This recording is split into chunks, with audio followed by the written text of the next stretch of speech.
Viewers আসসালামু আলাইকুম। অপটাইম class YouTube channel থেকে সবাইকে শুভেচ্ছা ও স্বাগতম। আজকের আলোচিত বিষয় বিভিন্ন প্রকার সেট নিয়ে। প্রথমেই আমরা ফাঁকা সেট নিয়ে আলোচনা করি। ফাঁকা সেট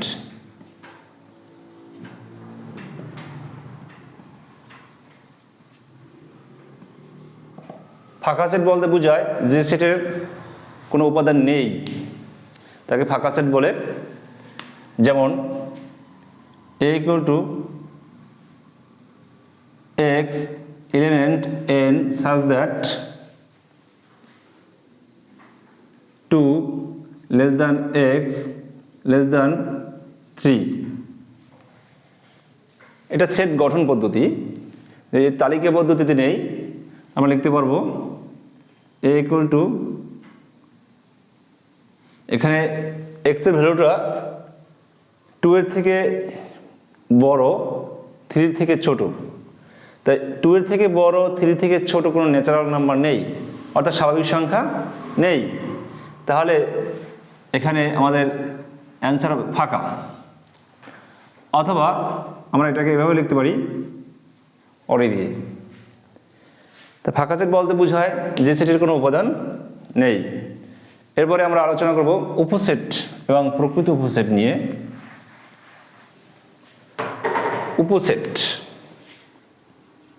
উপসেট ও প্রকৃত উপসেট।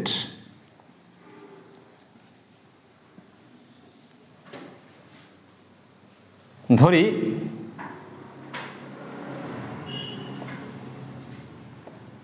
এই একটা সেট যার উপাদান 1 2 3,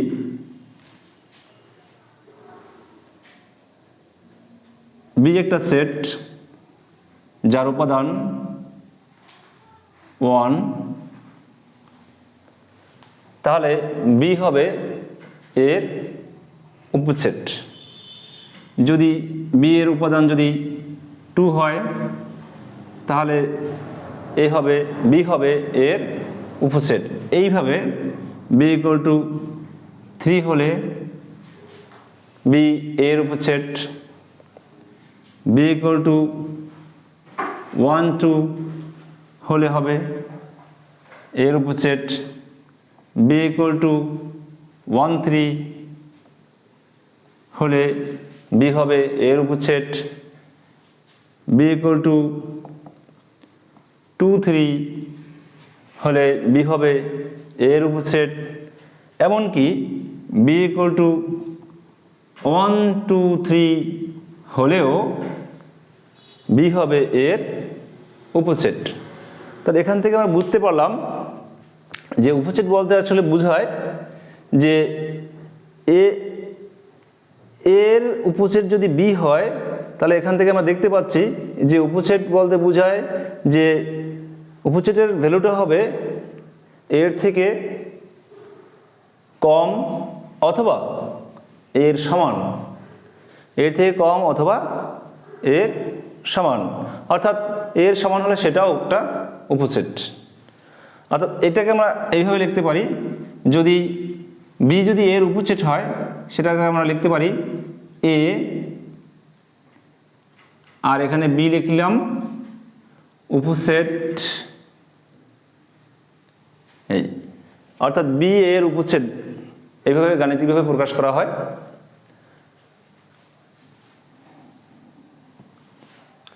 তো প্রকৃত উপসেট যদি বলে যে প্রকৃত উপসেট কি, তাহলে আমরা লিখব সেখানে শুধু বি ইকুয়াল টু 1 2 3 থাকবে না, অর্থাৎ কখনোই সমান হতে পারবে না। সেক্ষেত্রে আমরা প্রকৃত উপসেটকে লিখতে পারবো, প্রকৃত উপসেটকে প্রকাশ করা হয় বি সাবসেট এ, বি প্রকৃত উপসেট এ। অর্থাৎ তখন আমাদের বি ইকুয়াল টু 1 2 3 এটা থাকবে না। তাহলে আমরা উপসেট আর প্রকৃত উপসেটের মধ্যে আমরা পার্থক্যটা বুঝতে পারলাম যে উপসেট হতে হলে যে আমাদের যে সেটের ভিতরে যে সদস্যগুলো থাকবে উপসেটের ভিতরে সেই সদস্যগুলো থাকতে পারবে অথবা তার থেকে কম সদস্য থাকতে হবে। কিন্তু প্রকৃত উপসেট বলতে বোঝায় সেটের ভিতরে যে সদস্যগুলো থাকবে প্রকৃত উপসেটে অবশ্যই তার থেকে কম সংখ্যক সদস্য থাকবে। নেক্সট, এরপরে আমরা শিখব সার্বিক সেট।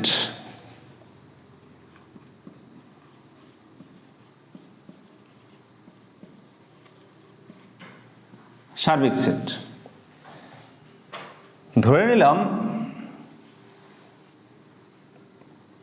a equal to 1 2 3 4 5 6 7। এখন যদি আমরা b equal to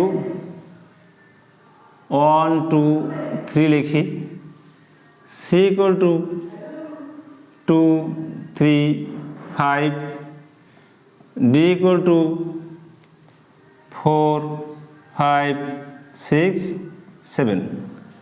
তো আমরা এখানে লিখছিলাম a equal to 1 2 3 4 5 6 7। সেখান থেকে আমরা কতগুলো সেট বের করলাম। b equal to 1 2 3 তে b equal to 1 2 3 সেটা কিন্তু আমাদের এই সেট থেকেই আসছে, অর্থাৎ 1 2 3 সদস্যগুলো এর ভিতরে আছে। তার সার্বিক সেটকে আমরা ইউ দ্বারা প্রকাশ করি, তাহলে আমরা ইউ দ্বারা প্রকাশ করে নিই। সার্বিক সেটকে ইউ দ্বারা প্রকাশ করা হয় universal set. Universal set universal set. সার্বিক সেটকে আমরা ইউ দ্বারা প্রকাশ করে থাকি। তাহলে ইউ ইকুয়াল টু 1 2 3 4 5 6 7। সেখান থেকে আমরা লিখলাম b equal to 1 2 3, c equal to 2 3 5, d equal to 4 5 6 7।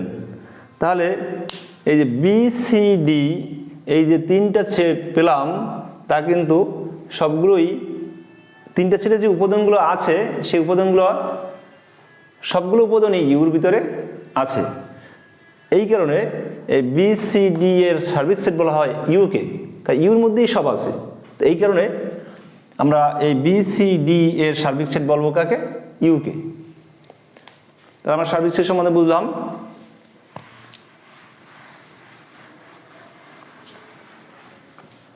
এরপর আলোচনার বিষয় পূরক সেট।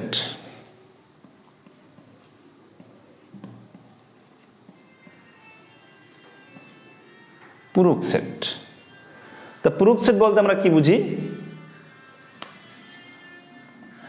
যদি সার্বিক সেট ইউ ইকুয়াল টু 1 2 3 4 5 6 হয়, এখন যদি বলি এ কমপ্লিমেন্ট, অর্থাৎ পূরক সেটকে এর পূরক সেটকে আমরা এ কমপ্লিমেন্ট দ্বারা প্রকাশ করব। তা এ কমপ্লিমেন্ট মানে হচ্ছে ইউ কাট এ, ইউ কাট এ, বা এটাকে এভাবে লেখা হয় যে ইউ মাইনাস এ। অর্থাৎ পূরক সেটকে আমরা প্রকাশ করি কমপ্লিমেন্ট দ্বারা। তাহলে এর পূরক সেট যে বলতে বোঝায় এ কমপ্লিমেন্ট। যদি এ ইকুয়াল টু এরকম হয়ে থাকে এ ইকুয়াল টু 1 3 5, তাহলে এ কমপ্লিমেন্ট সমান হবে ইউ কাট এ। তাহলে ইউ কাটের আমরা মান বসিয়ে দিই। ইউর মান কি?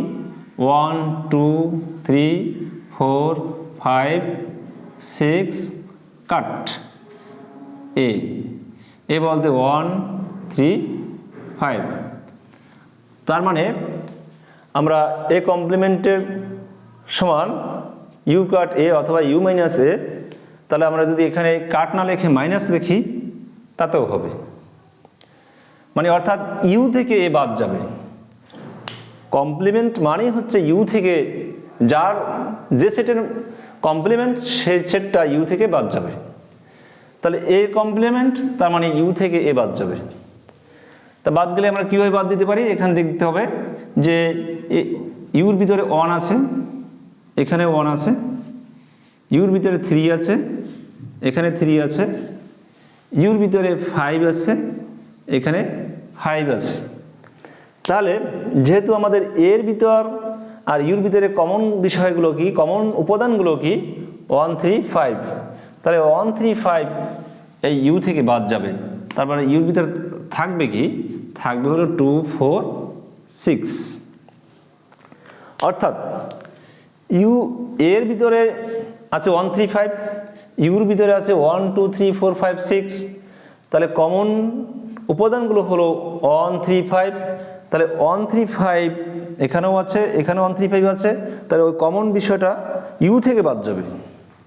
তো ইউ থেকে যদি বাদ দেই তাহলে 2 4 6। যদি এরকম হয় যে বি ইকুয়াল টু 4 6 7, তাহলে বি কমপ্লিমেন্ট কি হবে, বি কমপ্লিমেন্ট হবে ইউ কাট বা ইউ মাইনাস বি। তাহলে ইউ বলতে বোঝায় 1 2 3 4 5 6, বি বলতে বোঝায় 4 6 4 6, তাহলে 4 6 যদি হয় তা 4 and 6 কমন, সুতরাং এখানে আমাদের রেজাল্ট আসবে 1 2 3 5। তাহলে আমরা বুঝলাম যে কমপ্লিমেন্ট মানেই হচ্ছে যার উপর কমপ্লিমেন্ট ইউ থেকে সেই সেটের উপাদানগুলো বাদ যাবে। তা আমরা পূরক সেট বুঝলাম। নেক্সট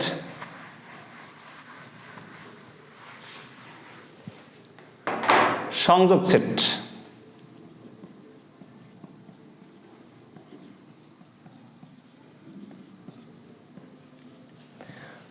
সংযোগ সেট আমরা অঙ্ক করার মাধ্যমে বুঝবো। a equal to 1 2 4 6, b equal to 2 3 4 7 হলে সংযোগ সেটকে আমরা ইউ দ্বারা প্রকাশ করি, ইউনিয়ন দ্বারা প্রকাশ করি, ইউনিয়ন। তাহলে আমরা সংযোগ সেট এ সংযোগ বি, তার মানে A union B equal to 1 2 4 6, b equal to 2 3 4 7। তাহলে এখানে সংযোগ সেটের ক্ষেত্রে আমাদের যে বিষয়টা মনে রাখতে হবে সেটা হলো আগে দেখতে হবে কমন কোনগুলো আছে। কমন আছে কি কি, 2 4 2 4, কমন বিষয়টা নিতে হবে আগে। কমন আছে 2 4, আনকমন আছে 1 3 6 7, তার মানে কমন এবং আনকমন। কমন 2 আছে, দুইটা 2 এর ভিতরে একটা 2 নিতে হবে। কমন 4 আছে 4, তাহলে 4 নিতে হবে একটা, দুইটা নেওয়া যাবে না, কমন নিতে হবে একটা। তার আনকমন আছে কি কি, কমন বিষয় থেকে একটা নিয়ে বাকি আনকমনগুলো, অর্থাৎ কমন এবং আনকমন সবগুলোই নিতে হবে, তবে কমন বিষয়টাকে একবার নিতে হবে। আমরা লিখে ফেলি তাহলে 1 আনকমন, 2 কমন, তারপর 3 আনকমন, 4 কমন, 6 আনকমন, 7ও আনকমন। অর্থাৎ আমরা একটু সাজিয়ে লিখলাম, আমরা লিখতে পারতাম এভাবে যে কমন 2 4, তারপর আনকমন 1 6 3 7, এভাবে লিখতে পারতাম, কিন্তু একসাথে আমরা সাজিয়ে লিখলাম। তাহলে আমরা সংযোগ বলতে কি বুঝি, বুঝি একাধিক সেটে যখন সংযোগ করব তাহলে সেই সেটের উপাদানের মধ্যে কি কমন আছে, কমনগুলো আগে নিয়ে নেব, তারপর আনকমনগুলো বসিয়ে দেব, তাহলে হয়ে যাবে আমাদের সংযোগ সেট। এরপরে আমরা শিখব set set. Set set set set set কি, সেট সেট বুঝে শুধু কমন বিষয়টা, শুধু কমন উপাদানগুলো আমাদের সেট সেটে যাবে, আনকমন বিষয়গুলো যাবে না। যেরকম যদি এরকম a ইকুয়াল টু কি হয় 1 2 3 বি ইকুয়াল টু যদি কি হয় 2 4 6, তাহলে শেষ সেটকে আমরা ইন্টারসেকশন দ্বারা প্রকাশ করি। তাহলে অতএব এ ছেদ বি বা A intersection B equal to লিখতে পারি 1 2 3 ইন্টারসেকশন 2 4 6। তাহলে এখানে দেখতে পাই শুধু কমন, তো কমন আছে কি 2 কমন আছে, তাই কমন আছে শুধু 2, তাহলে 2 হবে, অ্যান্সার হবে 2। শেষ সেট, তা শেষ সেট বলতে বোঝাই শুধু কমনটা থাকবে। এবার নিঃশেষ সেট, নিঃশেষ সেট কি, কমন বিষয়টা থাকবে না, কোনো কমন থাকবে না। নিঃশেষ সেট, যেখানে যদি আমরা a ইকুয়াল টু 1 3 5 এবং b ইকুয়াল টু 2 4 6 লিখি, তাহলে এখানে যদি আমরা এই ইন্টারসেকশন b লিখি, তাই সেক্ষেত্রে দেখা যাচ্ছে 1 3 5 ইন্টারসেকশন 2 4 6, তো এখানে কোনো কমন উপাদান নেই। তো কমন উপাদান নেই তার মানে কি ফাঁকা, তাহলে অর্থাৎ কমন না থাকলে আমরা সেটাকে বলো ফাঁকা সেট, মানে অর্থাৎ নিঃশেষ সেট। দুটি সেটের মধ্যে যদি কোনো কমন না থাকে তাহলে সেট দুটোকে বলা হবে নিঃশেষ সেট। এরপরে আমরা আসলাম শক্তি set.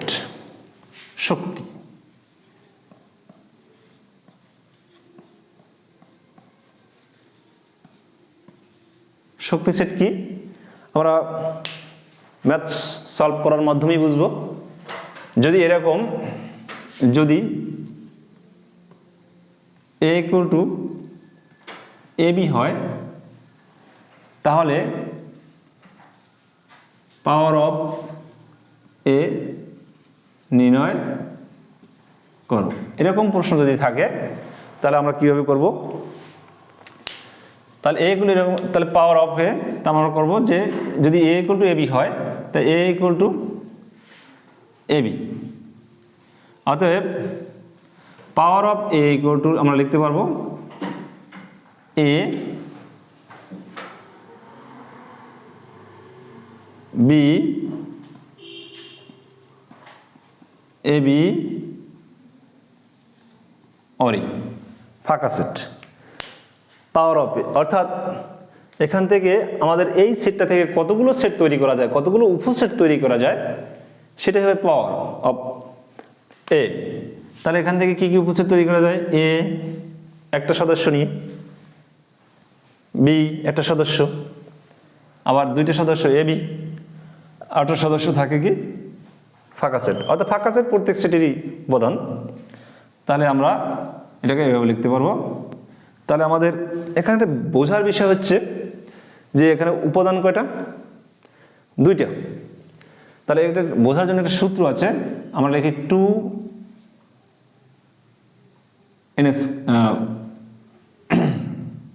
To the power n, 2 to the power n। এই সূত্রটা মনে রাখলে আমরা এই ধরনের অঙ্ক করতে পারবো, আমাদের ভুল হওয়ার সম্ভাবনা কম থাকবে। 2 টু দি পাওয়ার n আমি আর একটু পরে বুঝাবো। আরেকটা অঙ্ক লিখি আমি, এইটা ম্যাথ করলাম। যদি এরকম হয় যে যদি a equal to a b c হয়, তাহলে p অফ a মানে পাওয়ার অফ a নির্ণয় করো। এরকম যদি প্রশ্ন হয় তাহলে আমরা কি করব, তাহলে অবশ্যই দেওয়া আছে, আমরা লিখব দেওয়া আছে a সমান এত, তাহলে পাওয়ার অফ a সমান কি হবে আমরা সেটা দেখে নিই। পাওয়ার অফ a একটি করে সদস্য নেব, প্রথমে a, তারপরে b c, একটি করে সদস্য নিয়ে আমরা উপসেট নিলাম। দুটি করে সদস্য নেব এ বি, তাহলে এ বি, তারপরে কি এসি, এসি, তারপরে কি বিসি, বিসি, তাহলে এবি, এবি, এসি, বিসি, তারপরে তিনটি সদস্য এবিসি, লাস্ট থাকে ফাঁকা সেট। তো কটা সদস্য পেলাম, উপাদান পেলাম আমরা 1 2 3 4 5 6 7 8, 8টি।